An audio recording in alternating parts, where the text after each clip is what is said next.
Eso está perfectamente demostrado como básicamente a partir de los trabajos de Richard Davidson de la Universidad de Wisconsin, que aquí podemos ver junto a Mathieu Ricard, que es un monje meditador, es biólogo molecular, que hace más de 40 años está muy cercano al Dalai Lama y que es conocido como el hombre más feliz del mundo porque las áreas que están atribuidas a la felicidad en nuestro cerebro en el caso de él están ampliamente expandidas, mucho más que en cualquier otro individuo. Entonces, como dije antes, tenemos que tratar de que esa corteza prefrontal izquierda se vea con mayor actividad para tratar de inhibir al máximo la actividad de la amígdala, en el sentido de que no vaya hacia el miedo, que no vaya hacia la respuesta de lucha o huida típica del estrés. Y si faltaba algo para completar la explicación o para que nos terminemos de convencer, son los trabajos que ha llevado y lleva adelante la doctora Elizabeth Blackburn, que ganó su premio Nobel del año 2009 por sus trabajos en la actividad de la telomerasa. Recordando que la telomerasa es esa enzima que se encuentra entre los telómeros que hace que con cada división celular los telómeros sean más largos. A medida que son más largos los telómeros, se prolonga la vida. Y esto está comprobado con una actividad que es la meditación.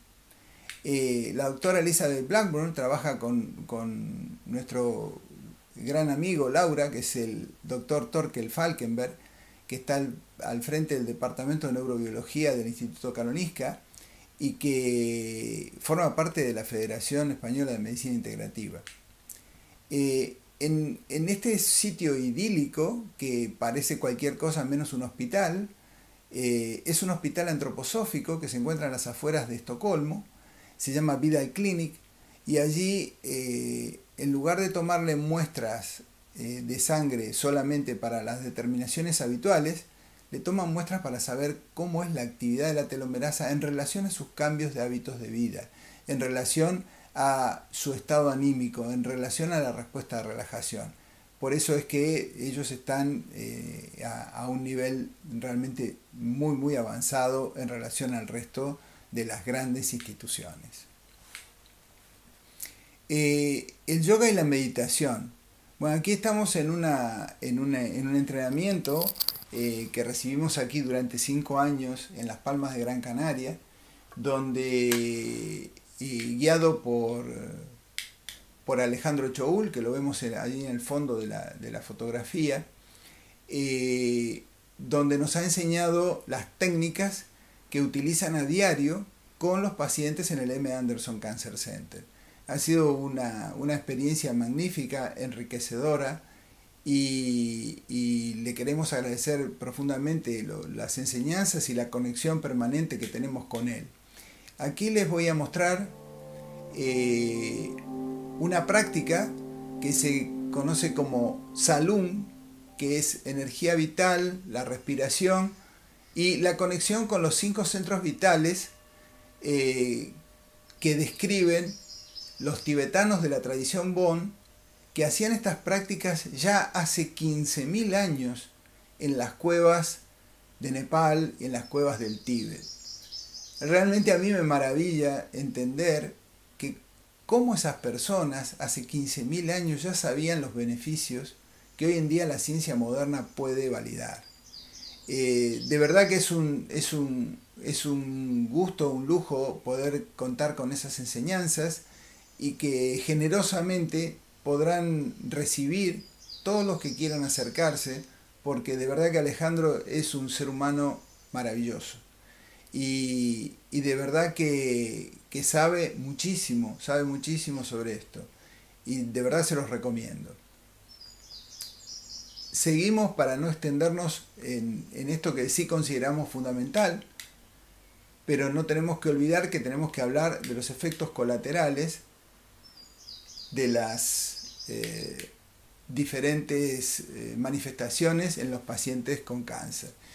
La nutrición para nosotros es un tema fundamental para la prevención secundaria, como veremos ahora en el mapa de distribución del cáncer y los hábitos alimentarios de la población occidental, como también para disminuir al máximo los efectos colaterales de la quimioterapia.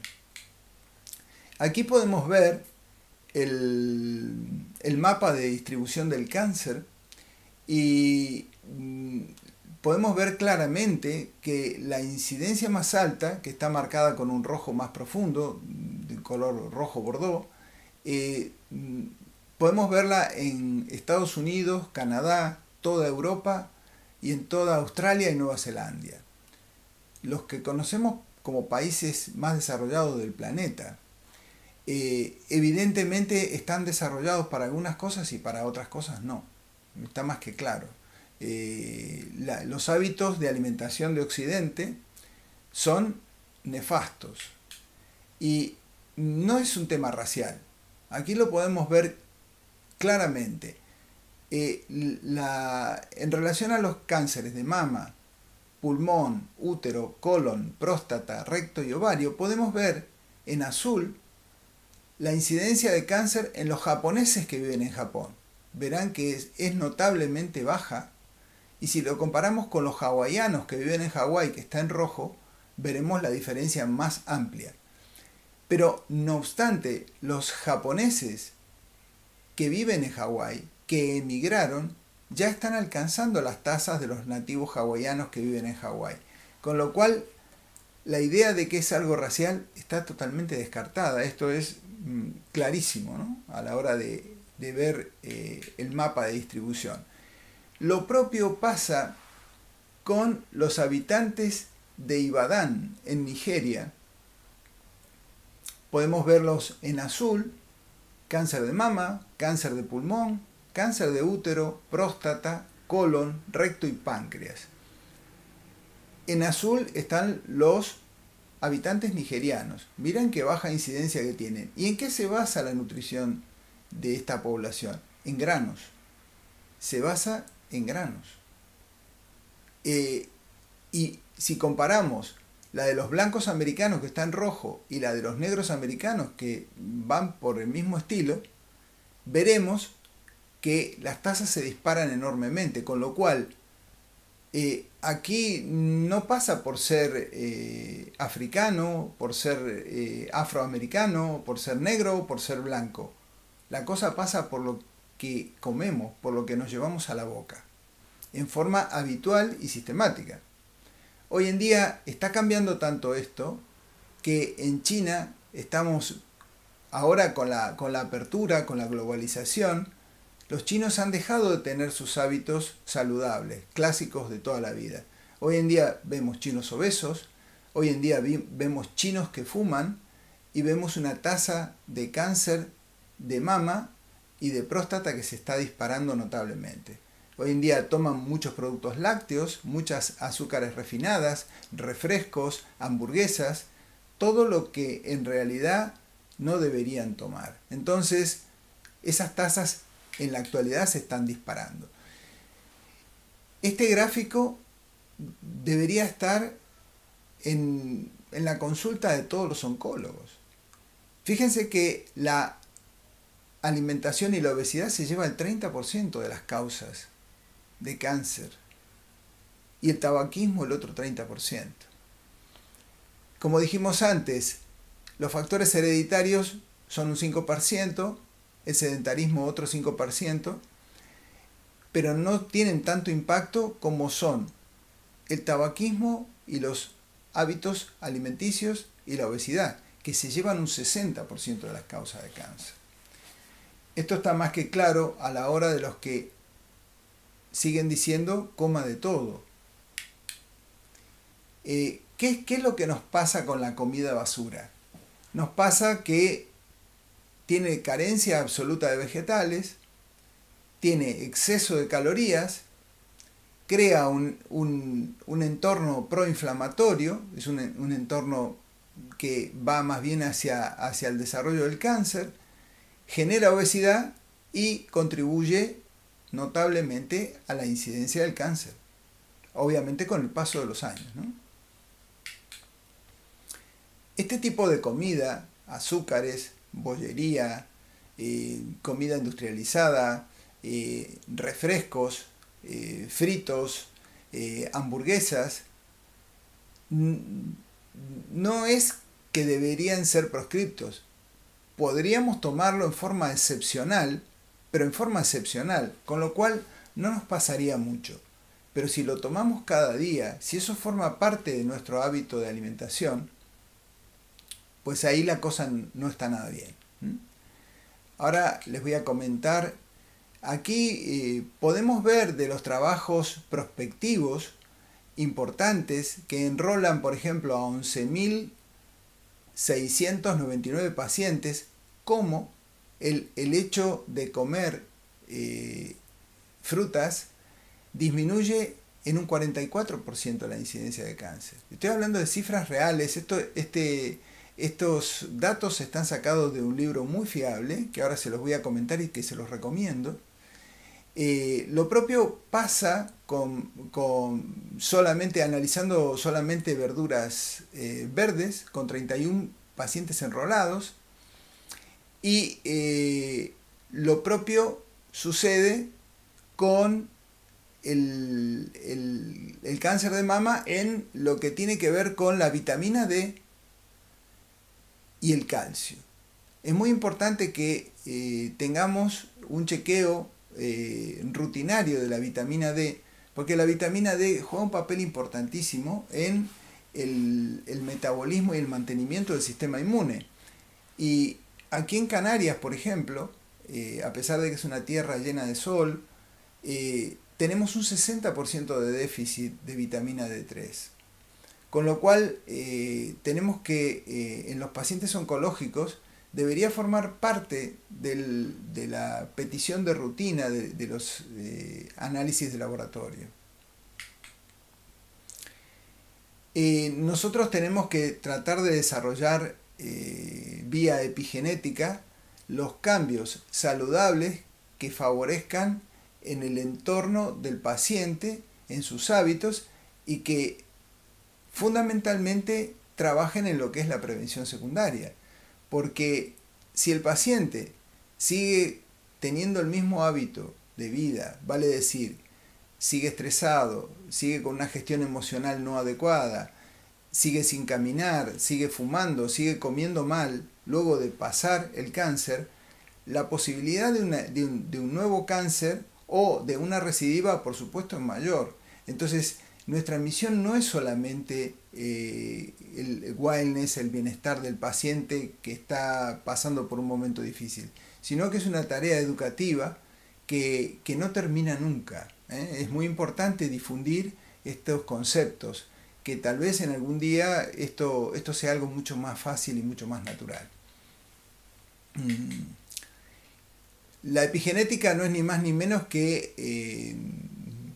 digamos, abrir o cerrar la puerta a la expresión de nuestros genes. Y si nuestros genes son los genes saludables, pues ese es el camino correcto. Tenemos muchas bases bibliográficas que nos hablan de la epigenética y la relación entre la ingesta de frutas, por ejemplo, que no se escapan ni siquiera las pacientes que son portadoras de BCRA1 y BCRA2. Hay un trabajo de la Universidad de Montreal muy bien diseñado, donde nos muestra cómo con la ingesta de 25 piezas diferentes de fruta en la semana disminuyen el riesgo conocido de las enfermedades, de las enfermas portadoras de BCRA1 y BCRA2 de desarrollar un cáncer de mama a lo largo de sus vidas. Logran disminuir hasta un 73% su posibilidad de desarrollar un cáncer. ¿Y cómo trabajamos nosotros? Nosotros trabajamos con la neuroplasticidad, porque esa tendencia que tenemos de hacer siempre lo mismo, esa tendencia está solventada por los circuitos que se hacen creados, circuitos erróneos, circuitos que hay que corregir, pero que tienen posibilidad de ser corregidos. En 3 meses de intensa actividad podemos lograr que esos hábitos que no eran buenos se transformen en hábitos saludables. Y ese es el plan que utilizamos para nuestros pacientes oncológicos. donde la actividad física juega un papel pero muy importante, junto con la gestión emocional y junto con la nutrición y junto con las técnicas mente-cuerpo. El ejercicio físico recomendado es una caminata de 1 hora al día, 6 veces a la semana. Y eso lo puede hacer cualquiera, porque puede ser que tengamos un día de posquimio, que estemos un poco mal y tengamos que mantenernos en una posición más relajada, pero el resto de los días lo tenemos que hacer. Y eso es una de las cuestiones que todo el equipo insiste en los pacientes. Y no importa si el que lo dice es el médico, el nutricionista, el psicólogo, el terapeuta mente-cuerpo. Todos insistimos en eso porque eso es algo que consideramos fundamental. Hay muchísima bibliografía al respecto sobre la importancia en la prevención del cáncer de mama, por ejemplo, y en los mejores resultados en las pacientes tratadas. Por eso nosotros en Hospital de San Roque lo que hacemos es un acercamiento integral, hacemos un tratamiento, una nutrición personalizada, evitamos la obesidad, suprimimos los hábitos tóxicos, insistimos en el ejercicio físico e incorporamos la acupuntura y el masaje terapéutico en forma casi rutinaria, por los beneficios que ahora veremos que tiene en relación a muchos de los efectos indeseables de la quimioterapia. La nutrición, por supuesto, como decía antes, nosotros tenemos como referentes al doctor Denis Gingras y Richard Belliveau de la Universidad de Montreal. Yo les recomiendo muchísimo todos sus libros. Este es uno de los últimos, Los alimentos contra el cáncer. Tienen mucha experiencia y ellos fueron los que, además del Instituto Americano de Investigación del Cáncer, descubrieron o por lo menos puntualizaron mucho los beneficios del ingerir la cúrcuma, los arándanos, el té verde, en algunos pacientes la soja, el licopeno, el brócoli, los coles, el ajo, los cítricos, las uvas, etc. Las propiedades están perfectamente descritas y vemos cómo algunos tienen mayor propiedades en la inhibición tumoral, en la angiogénesis, pero eso ya forma parte de un tratamiento personalizado de los pacientes. Nosotros insistimos mucho en la ingesta de pescado, el consumo de frutos secos que nos aportan mucho omega 3 en forma natural, las verduras, las frutas en general. Y por supuesto los suplementos nutricionales no indicamos muchos. Insistimos mucho en la cúrcuma y el jengibre, que luego veremos tiene mucha importancia en la náusea y el vómito. Y el té verde, aquí en el té verde tenemos que hacer un pequeño repaso importante. El té verde tiene propiedades muy buenas como antioxidante, como antiangiogénico, pero está indicado en el pre y el post tratamiento. Durante el tratamiento de quimio y durante el tratamiento de radio no está indicado porque digamos que neutraliza bastante, como son potentes antioxidantes, los efectos de la quimio y de la radio. Y lo que nosotros queremos hacer es no interferir en los efectos positivos de esas dos terapias tan importantes. La ingesta de prebióticos es muy importante para que tengamos,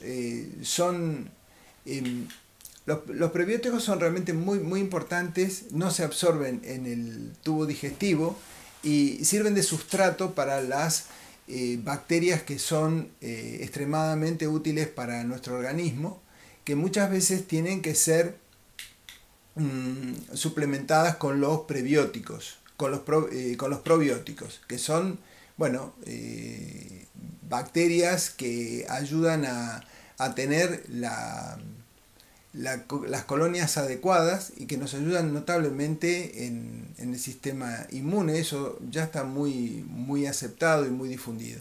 Tenemos que controlar el selenio, el zinc, el magnesio y el calcio. En el caso requerido, se hará la terapia sustitutiva. Como dije antes, la vitamina D es muy importante y nosotros sí suplementamos omega 3 de alta pureza porque consideramos que es muy importante, no interfiere con ningún tipo de quimioterapia y lo podemos hacer con absoluto margen de seguridad.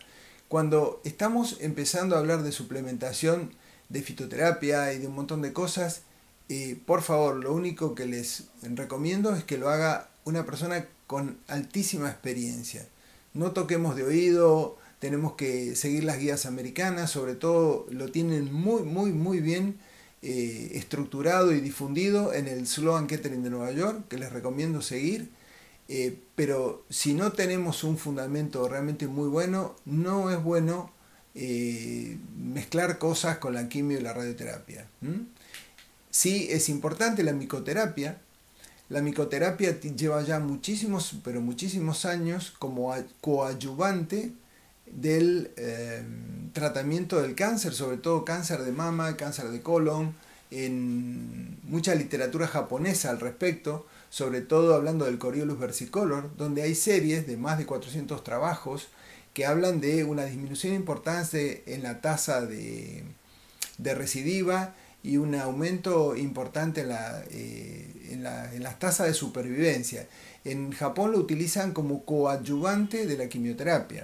Y eso es así porque no interviene en la vía del citocromo P450 y realmente es son potentes inmunomoduladores, donde se destacan el champiñón del sol, el reishi, el maitake, el Coriolus versicolor y el cordyceps. Requieren la asociación con ascorbato para que su absorción sea la adecuada.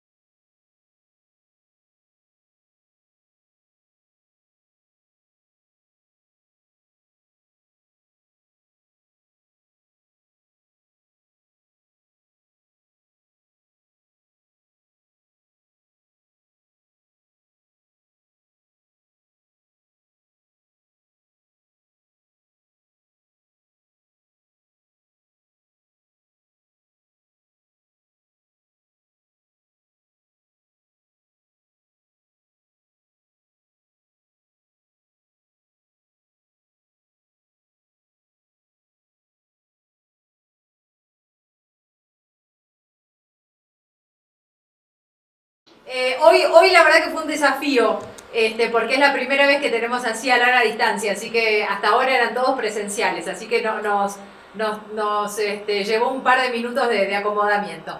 Pero todo perfecto. Juan Carlos, muchas gracias de nuevo por el video. La verdad que hizo como un repaso de todo lo que es la oncología integrativa y dio una perspectiva mundial que también es muy interesante para ver qué está sucediendo en otros países y cómo todo esto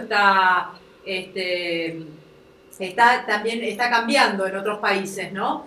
Y te agradezco que estés ahora despierto a las 10 de la noche para responder a las preguntas. Encantado, aquí estamos. Bueno,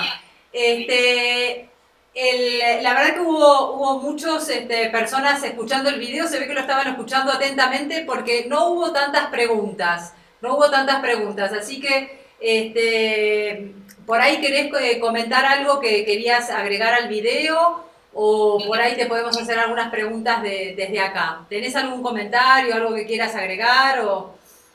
Sin problema. Yo creo que el video lo vamos a poder subir a YouTube para que se pueda ver un poco mejor, porque las imágenes son buenas con alta calidad.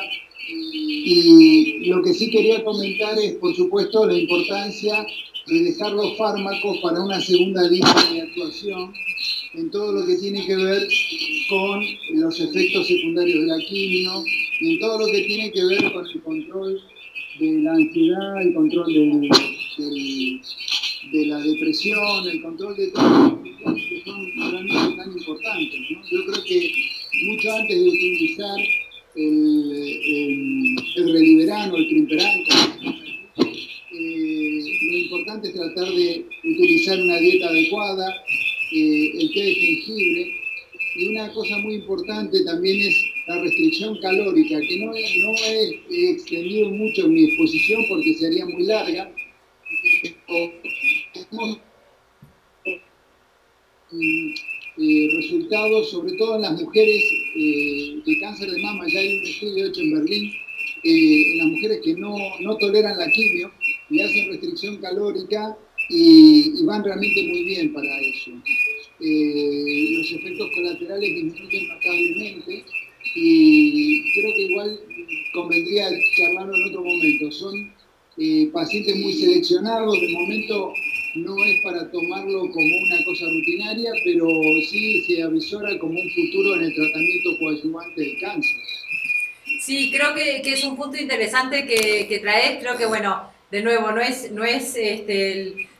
hoy trataste de dar como las bases, ¿no? Generales para todo el mundo, esto es para ciertos pacientes, pero en el módulo 3 que se habló de nutrición y cáncer, ahí también se mencionó el tema del ayuno durante la quimioterapia, que está estudiándose con resultados beneficiosos en ciertos pacientes, en ciertas circunstancias, ¿no?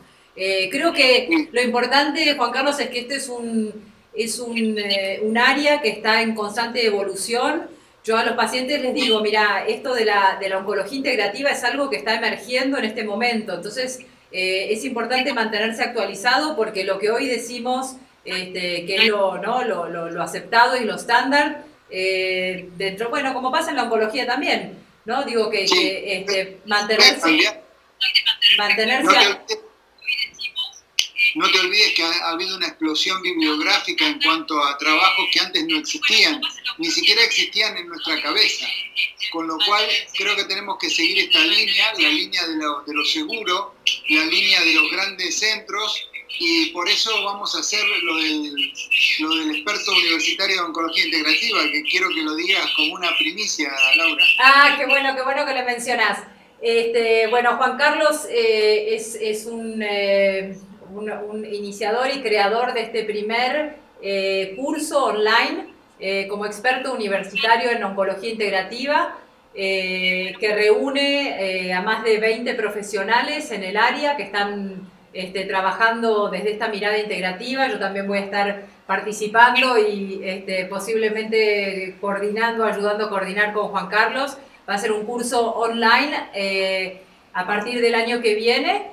Y para dar una formación como más formal, ¿no? en oncología integrativa. Especialmente en la medicina integrativa dirigida, enfocada en la oncología, que debo decir que tiene sus particularidades. No es lo mismo por ahí los conceptos que se manejan en medicina integrativa para otras especialidades, como para el paciente oncológico.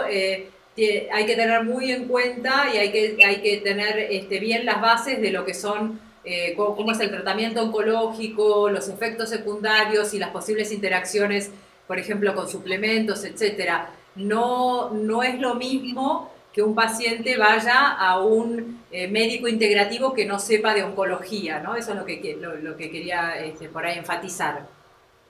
Exactamente. Mira, yo a lo largo de mi experiencia te puedo puntualizar una cosa que considero fundamental. Cuando nosotros hablamos con el paciente tenemos que tratar de tener un contacto directo con el oncólogo, porque el paciente no le hace nada bien que uno diga una cosa y el otro diga otra. Entonces, no te olvides que controlar el estrés en los pacientes me parece a mí fundamental, y en la medida que podamos integrar distintas visiones y los oncólogos se abran más y ven que los pacientes están más tranquilos, que su familia está contenida, que los efectos colaterales son menos importantes, yo creo que vamos a ir avanzando. Y sobre todo si hacemos una difusión y una formación formal y lo más rigurosa posible. Perfecto, sí, no, estamos todos alineados y creo que esa es un poco la intención, ¿no? De seguir trabajando en red con muy buena calidad médica y calidad humana, ¿no? Con ambas, con buena fundamentación científica y con mucho amor. Exactamente. Bueno, Juan Carlos, te agradecemos de nuevo tu participación. Ya vas a poder ver después los comentarios en Facebook, etcétera. Y si alguno quiere contactarte, también les vamos a pasar tu contacto. Sin ningún problema, encantado, aquí estoy para recibirlos y te envío un abrazo enorme, aunque la distancia sea corta con la tecnología. Y bueno, pues nada, muchísimas gracias por invitarme y por participar en este importante evento. Bueno, muchísimas gracias, Juan Carlos. Hasta la próxima. Adiós, adiós. Hasta luego.